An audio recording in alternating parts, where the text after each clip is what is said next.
नमस्ते।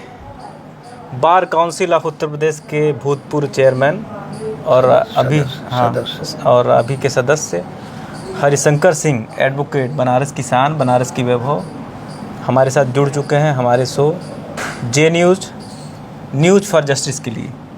आइए सर से जानते हैं कि आगामी जो बार का चुनाव होने वाला है उत्तर प्रदेश में क्या गहमागमी है और क्या ये करना चाहते हैं, ये अधिवक्ताओं के लिए, समाज के लिए, देश के लिए। सर, हमारे शो में आपका स्वागत है। You are most welcome in my show. मैं हरिशंकर सिंह एडवोकेट, सदस्य पूर्व अध्यक्ष बार काउंसिल ऑफ उत्तर प्रदेश। अभी माननीय सुप्रीम कोर्ट के आदेशानुसार हमारे बार काउंसिल का चुनाव होने जा रहा है, जिसकी डेट माननीय सुप्रीम कोर्ट ने 31 जनवरी 26 को रखा है। बार काउंसिल को हिदायत दिया है कि आप लोग चुनाव करा करके आप हमको रिपोर्ट करिए कि मैंने चुनाव कर लिया। क्योंकि बार काउंसिल में सुप्रीम कोर्ट ऑफ इंडिया में रिट हुआ था कि बार काउंसिल वालों का चुनाव समय ज़्यादा हो रहा, चुनाव नहीं हो रहा है, इसलिए माननीय सुप्रीम कोर्ट आदेश किया चुनाव के लिए, जिसका हम स्वागत करते हैं। हमारे विधान में, संविधान में, लोकतंत्र में चुनाव सर्वोपरि है। चुनाव होना है, चाहे कोई संघ हो, कोई विभाग हो, चाहे कुछ भी हो, तो अब चुनाव होना है। हमारे कुल 75 ज़िले हैं उत्तर प्रदेश में, जो एशिया की सबसे बड़ी हमारी बार काउंसिल है, जहां पर 4 लाख अधिवक्ता हैं और 75 ज़िला भी हमारी समझ से किसी प्रांत में इतने ज़िले नहीं हैं। इसको हमारी बार काउंसिल अधिवक्ताओं को गौन करती है। अकॉर्डिंग टू मॉडिफाई लॉज चुनाव की घोषणा हो गई है, उसकी कार्रवाई शुरू है। 5 तारीख को 5/10 को बार काउंसिल उत्तर प्रदेश के कार्यालय में हम लोग की मीटिंग बुलाई गई है, जिसमें अध्यक्ष, उपाध्यक्ष, हमारे सभी मेंबर्स मौजूद रहेंगे, अपना राय देंगे कि चुनाव कैसे कैसे कराया जाए। तो कितना बड़ा प्रदेश है। इसके पहले माननीय उच्च न्यायालय कराती थी हमारा चुनाव, बीच में माननीय उच्च न्यायालय ने कहा कि चुनाव नहीं करा पाएंगे। तो पिछले चुनाव जो भी इसमें हम लोग सदस्य हैं, उसमें हमारे जो डीजीसी, जब बार काउंसिल उच्च न्यायालय ने कहा कि हम नहीं करा पाएंगे, तो हमारे बार काउंसिल ने यह तय किया कि पूरे 75 ज़िले यूपी के डीजीसी क्रिमिनल लोगों को प्रभार दिया और वह चुनाव हुआ। लेकिन इस बार हमारे चेयरमैन गौड़ साहब, हम लोग मिल करके चीफ जस्टिस से रिक्वेस्ट किए थे कि नहीं, चुनाव माननीय उच्च न्यायालय ही कराए अपने माध्यम से। उन्होंने यस बोल दिया है, चुनाव हमारा हाई कोर्ट माने जुडिशियरी के जरिए होगा। कुल 25 मेंबर चुने जाते हैं, जिसमें चुनने के बाद हमारे चेयरमैन, वाइस चेयरमैन और member bar council of India का चुनाव होता है। प्रत्याशी लगभग 350, 400, 500 लड़ते हैं, लेकिन सीट 25 है, इसलिए 25 ही जीत पाते हैं। उसमें जो वकीलों के हित की बात किया रहता है, जैसे मेरा सिद्धांत है अधिवक्ता हित सर्वोपरि। अगर अधिवक्ता मेरा भाई अकेले कुएं में भी है तो मैं कह देता हूं कि कूद पड़ूं कुआं में, जिसे मेरा भाई, मेरा अधिवक्ता समझे कि नेता मेरे साथ है। इसलिए अधिवक्ता समाज, विशेष तौर से युवा वर्ग, हमारा सम्मान करता है। हमारी काली कोर्ट पार्टी है। हमारा जाति धर्म नहीं है, जाति धर्म है कोर्ट के बाहर। जाति धर्म में हम बटे हैं, इसलिए हमारा संगठन थोड़ा कमज़ोर हो गया है। जबकि हमारा कहना है काली कोर्ट पार्टी है, पहले वकील हैं, बाद में जाति है, धर्म है, जो भी है। जो जातिवाद का नारा लगाते हैं उनको हमारी जनता, अधिवक्ता समाज उनको लाइक नहीं करती है।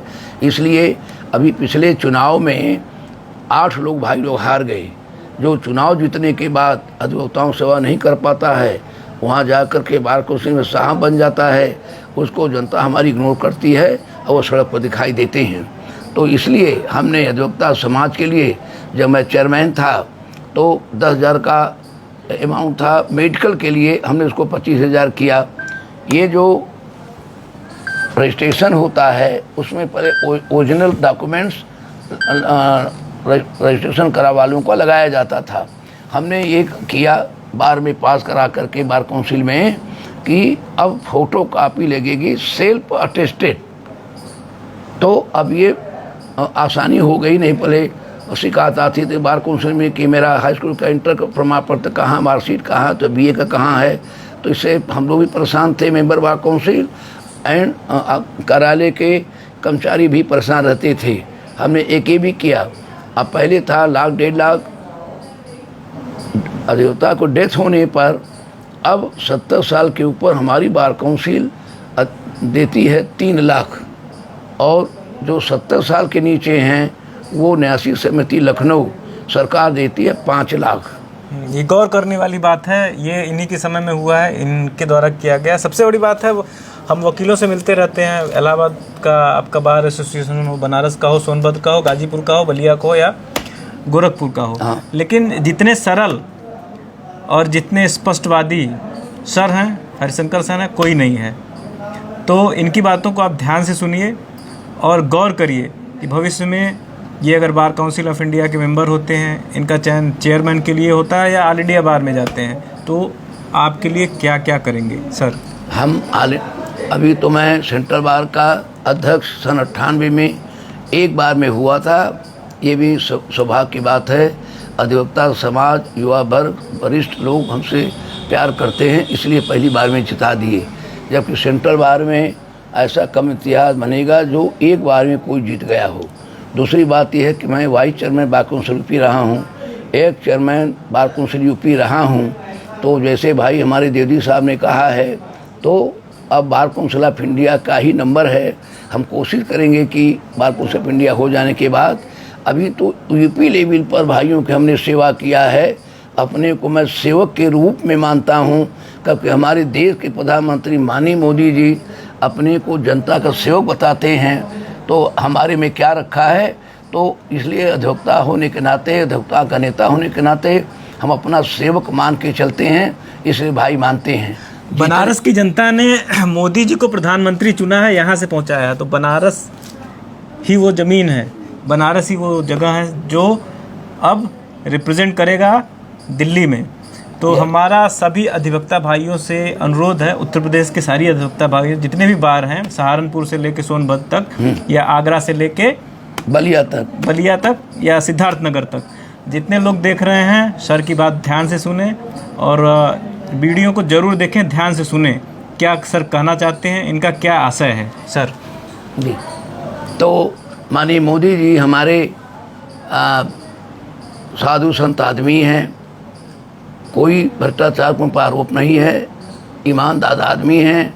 बनारस का नाम रोशन किया, बनारस को बनारस बना दिया, बाबा विश्वनाथ का धाम बनाए जो असंभव था। बाबा विश्वनाथ के मंदिर से गंगा जी का किनारे दिखाई देता है, ये कभी आदमी कोई भविष्य में सोच भी नहीं सकता था, जो मोदी जी माननीय योगी जी मिल करके इसको किए। माननीय मोदी जी जिला नहीं, प्रदेश नहीं, दुनिया में देश का नाम रोशन किया है। और अच्छी बात, हम लोग गौरवान्वित हैं। कई मोदी जी को कई विदेशी देशों में विदेशियों ने भी अपने देश का जो सबसे बड़ा गौरव है, सम्मान है, इनको प्रदान किया है। इसलिए मोदी जी, हम लोग के भाग्य की बात है कि बनारस गलियों का शहर है, लेकिन मोदी जी इसको यातायात व्यवस्था, कोई भी व्यवस्था, अभी रोपवे बताते हैं दुनिया में इतना बड़ा लंबा कहीं नहीं है जो मोदी जी ने बनाना चाहा। ट्राम मेट्रो ट्रेन बनाने की कोशिश 3.5-4 किलोमीटर का है, ये बनारस के कैंट से शुरू होगा और गुदौलिया तक जाएगा, और आपको बनारस के ट्रैफिक में फंसने की ज़रूरत नहीं है। बहुत कम लागत, महज 800 करोड़ का ये प्रोजेक्ट था और बहुत अपने समय से पहले पूरा हुआ है। ज़रूर ही बनारस वालों के लिए ट्रैफिक जो फंसते हैं उनके लिए बहुत अच्छा होगा। और सबसे बड़ी बात है, जो तीर्थयात्री साउथ से आते हैं, दक्षिण भारत से, वो पूरे बनारस को देखेंगे। जी हाँ, बनारस का कड़कड़ शंकर है। हाँ, कड़कड़ में शंकर हैं। हमारे बनारस में बाबा की नगरी है। जाम की तो ये हाल थी कि 2 घंटे, 4 घंटे, 5 घंटे बनारस में कितना जाम होगा, कई घंटे निश्चित नहीं था। लेकिन अब वो बात धीरे ख़त्म हो रही है, सड़कें चौड़ी हो रही हैं। जो रोपवे माननीय मोदी ने बनाया 800 करोड़ का, जो हम लोग के लिए, बनारस के लिए सपना था, लेकिन सपना को इतना आसान सफलीभूत कर दिया माननीय मोदी जी। आज इस शुभ अवसर पर आप लोग सामने, मीडिया के सामने, हम उनको बधाई देना चाहते हैं। बनारस का यातायात काफ़ी कम हो जाएगा, क्योंकि स्टेशन कैंट जिनको बोला जाता, वहाँ से गदौलिया, गंगा जी, दसवा समेत या वहीं से BHU जाते हैं, इसलिए उस रूट पर बहुत ज़्यादा भीड़ भाड़ रहती थी और सड़कें, गलियों का शहर बनारस कहा जाता था, इसलिए ज़्यादा भीड़ थी, जिससे निजात मिलता जा रहा है। जो बंदरगाह यहाँ बना दिया, एयरपोर्ट इंटरनेशनल बना दिया।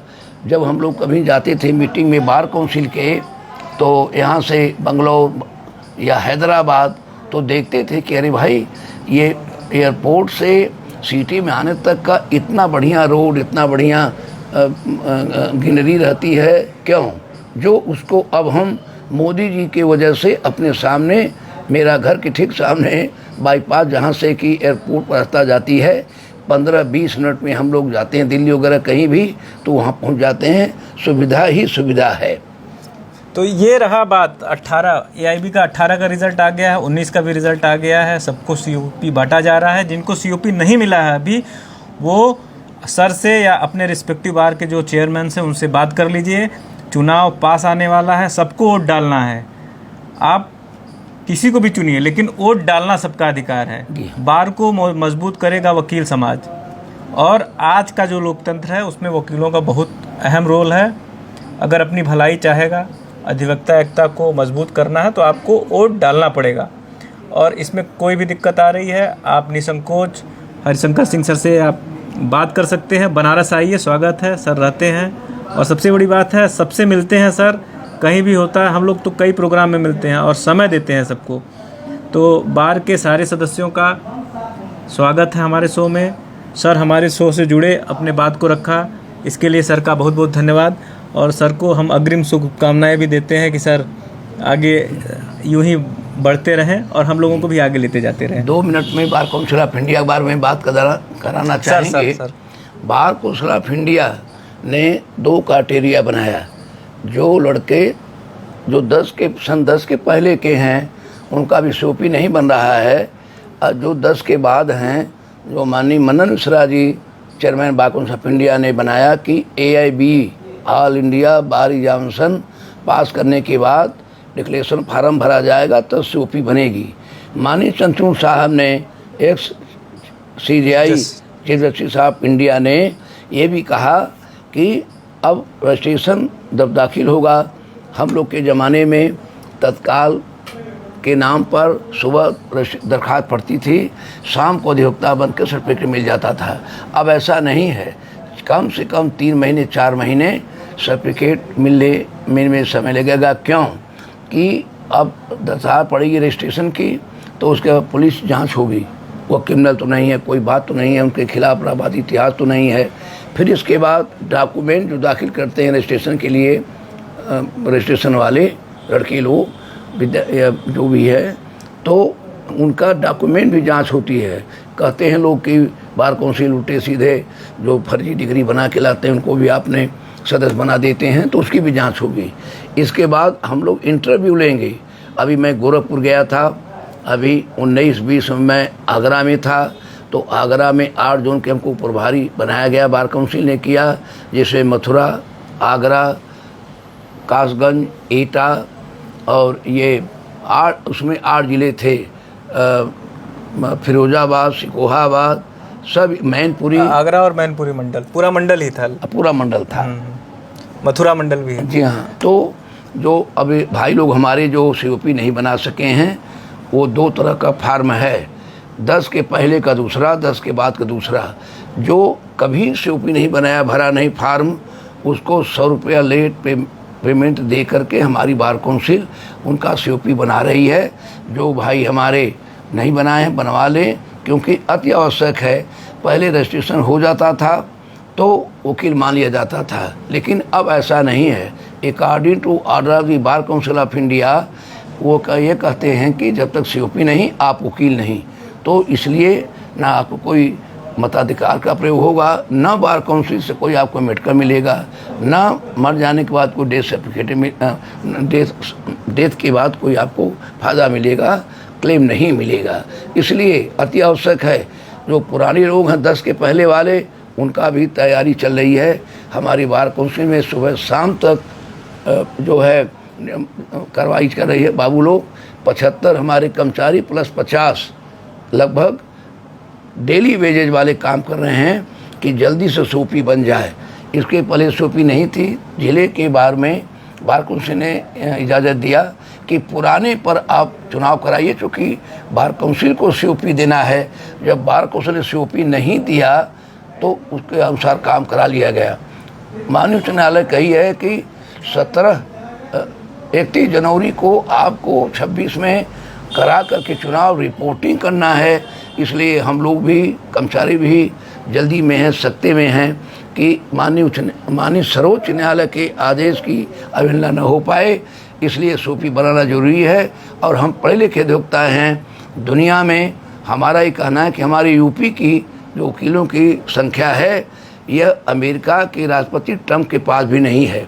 पढ़ा लिखा मेरा 4 लाख समाज कम से कम डबल ग्रेजुएट तो है ही है, उसमें LLM वाले भी हैं, MA पोस्ट ग्रेजुएट वाले भी हैं। तो वोट न दें तो यह दुर्भाग्य की बात है, निंदा का विषय है।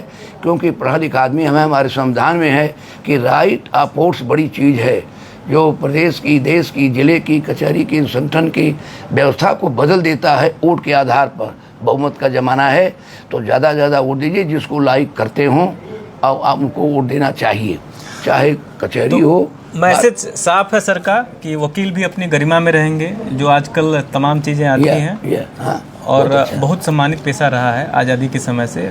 और देश के आंदोलन में, देश के राजनीति में वकीलों का बहुत अभी तक रहा है। हमारे काफ़ी कैबिनेट मिनिस्टर वकील हैं, अभी भी बहुत सारे विधायक वकील हैं जी। तो यहीं से लोग जाते हैं।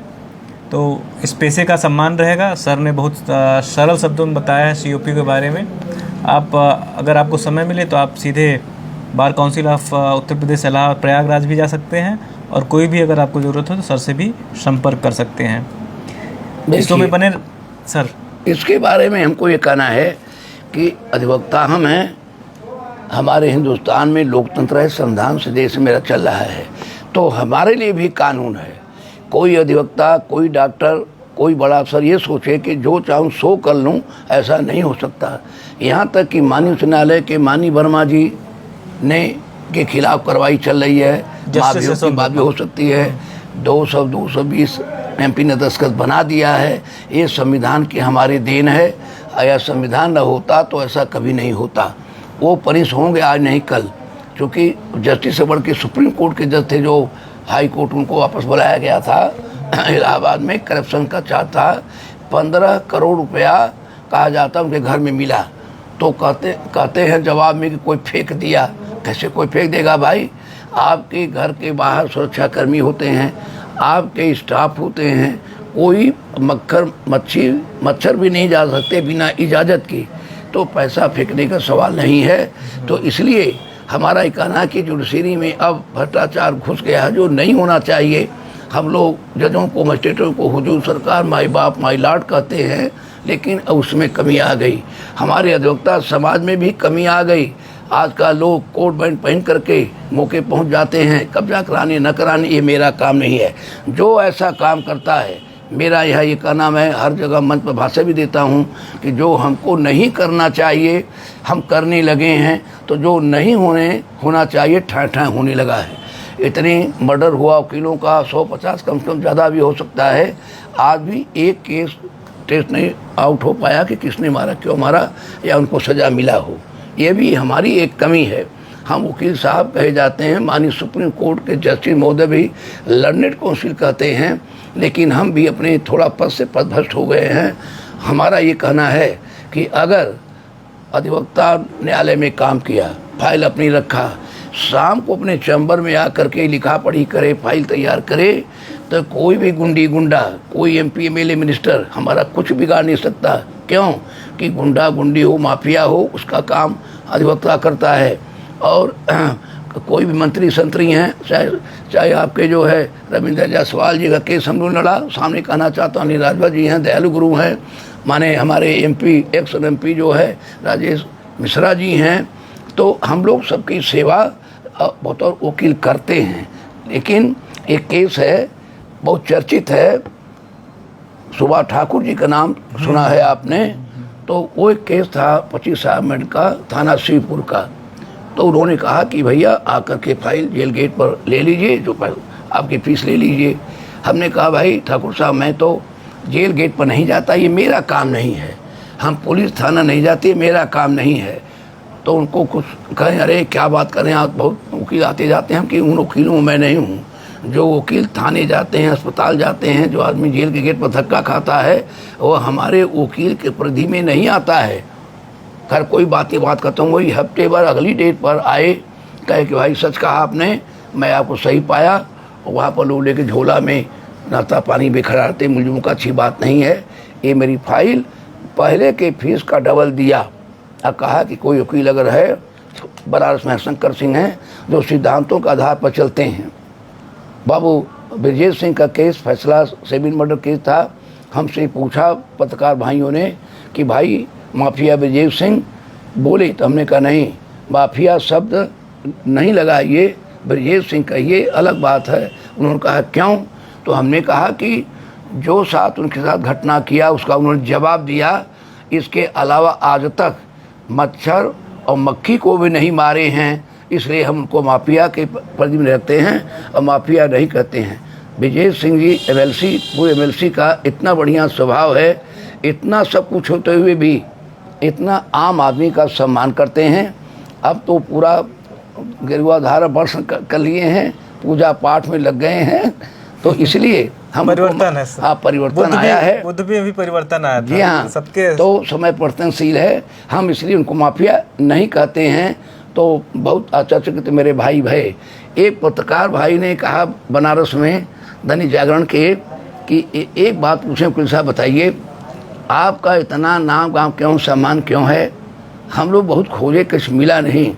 तो हमने कहा भैया जो सामने है वो दिल में है, ज़बान पर है, इसलिए कुछ मिल भी नहीं पाएगा। सात्विक ज़िंदगी जीते हैं, कोई परेशानी की बात नहीं है। तो भाई पत्रकार लोग हंसने लगे, कहा बिल्कुल सही बात कर रहे हैं। तो जो हम वकील हैं, वकील की परिभाषा है कोर्ट में जाना, वकील का वाजिब फीस लेकर के उनको न्याय दिलाना। आजकल हमारे में एक भी कमी आ गई, जो अधिवक्ता अगर वादी का है मुलजिम से मिल गया, मुलजिम का वकील वादी से मिल गया, ये सबसे बुरा काम है।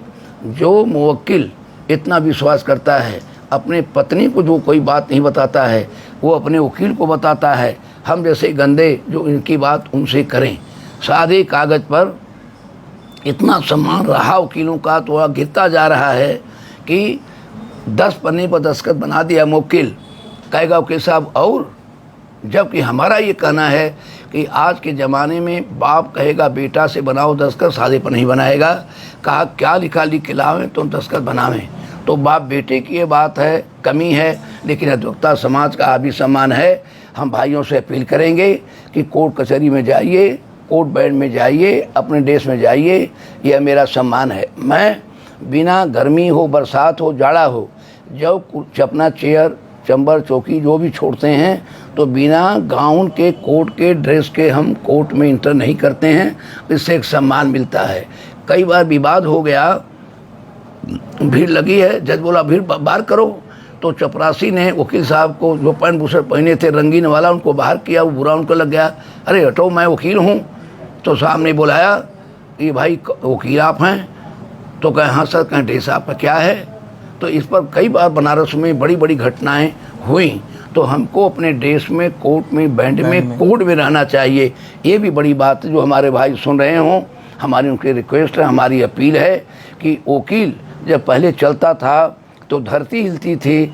आज क्या बात है, क्या कमी आ गई कि हम ही हिलने लगे हैं। आज कोई हमारा सम्मान समाज में नहीं करना चाहता है। कुछ ही लोग कहते हैं कि तालाब में एक मछली सारे तालाब गंदा कर देती है, तो कुछ लोग ऐसे भाई हैं जो गंदगी मचाए हैं, नहीं करना चाहिए। लोग कहे कि तो आप बार काउंसिल के हैं, तो आपने क्या किया है?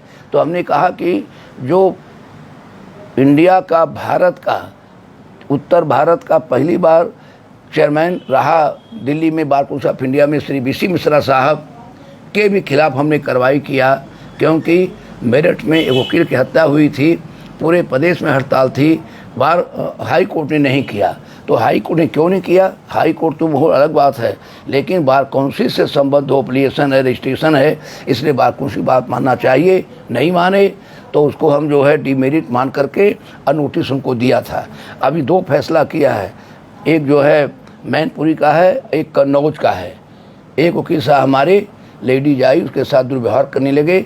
उसने कहा कि अपने माता पिता से बात बताया तो उसके भाई वकील साहब हमारे को मार के हाथ तोड़ दिए। उनको हमने निकाला 10 साल के लिए। वो गए बीसीआई अपील में, रिवीजन में कहा बार काउंसिल ऑफ इंडिया ने कि नहीं, गो बैक, जो आर्डर है ऐसा सही है। तो जो फैसले आते हैं जो उचित है हम अपना करते हैं, वकील के सम्मान को ध्यान में रखते हुए। माने इतना सम्मान किसी का है नहीं। और हमारा संघ पावरफुल है दुनिया में, हमारा पावरफुल दुनिया में हमारा संगठन है, इससे शक्तिशाली कोई नहीं है। इसलिए हम अधिवक्ताओं को भी अपने सम्मान को ध्यान में रखते हुए हम लोग को अपना काम करना चाहिए, अपने सीमा के अंदर रहना चाहिए। काली कोर्ट की एक सीमा है, ये हम न समझें कि हम वकील हो गए तो मेरे खिलाफ कानून नहीं है, कोई बात नहीं है। कानून भी मेरे खिलाफ है। अगर गलत करेंगे, कितने वकीलों कहीं सज़ा भी हुई है, कितने वकीलों कहीं हम माने जेल भी गए हैं, 302 में भी गए हैं, कितने लोग आज भी जेल में हैं। तो आप क्यों ऐसा काम किया भाई? आप कलम के सिपाही हैं, आप जो है लिखिए, पढ़िए, मुकदमा कार्रवाई करिए, कुल करिए, और असराह हाथ उठा ले जवाब देने के लिए, तो यह वकील का काम नहीं है। बेंच का सबसे जो बड़ा होता है जस्टिस होता है। हाई कोर्ट में भी चीफ जस्टिस, मतलब सुप्रीम कोर्ट ऑफ इंडिया में, हाई कोर्ट में भी चीफ जस्टिस होते हैं, और जो लॉयर्स का, जो एडवोकेट्स का इज्जत करते हैं और सीनियर काउंसिल करते हैं, इज्जत देते। अगर आप पढ़ेंगे, लिखेंगे और उस ऊंचाइयों को अचीव करेंगे तो ज़रूर ही आपका समाज में इज्जत होगा। तो ये पॉडकास्ट हम लोगों का जारी रहेगा और हम सर से यही कहेंगे कि हमारे शो में आते रहें। और सर, हमारे शो में जुड़े आपने युवा वकीलों का, खासकर जो यंग वन है, उनका ज्ञानवर्धन किया। यहाँ तो पता भी नहीं है लोगों को ना। जी हाँ, सही बात है। क्योंकि बार काउंसिल ऑफ इंडिया पास भी कर रही है उसी रेट में। जी। और चले जाते हैं। आजकल तो ब्लाउज वाला निकला है, पहनते हैं, उसको देखा है कि नहीं? इस सबसे बचना चाहिए।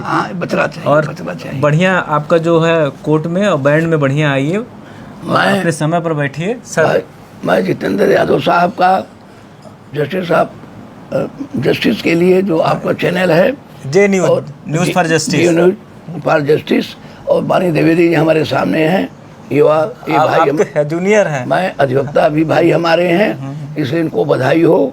ऐसे कम लोग हैं जो जा कर के अधिवक्ताओं के बारे में कोई बयान लें या आगे कुछ एडवाइस लें, क्या होना चाहिए।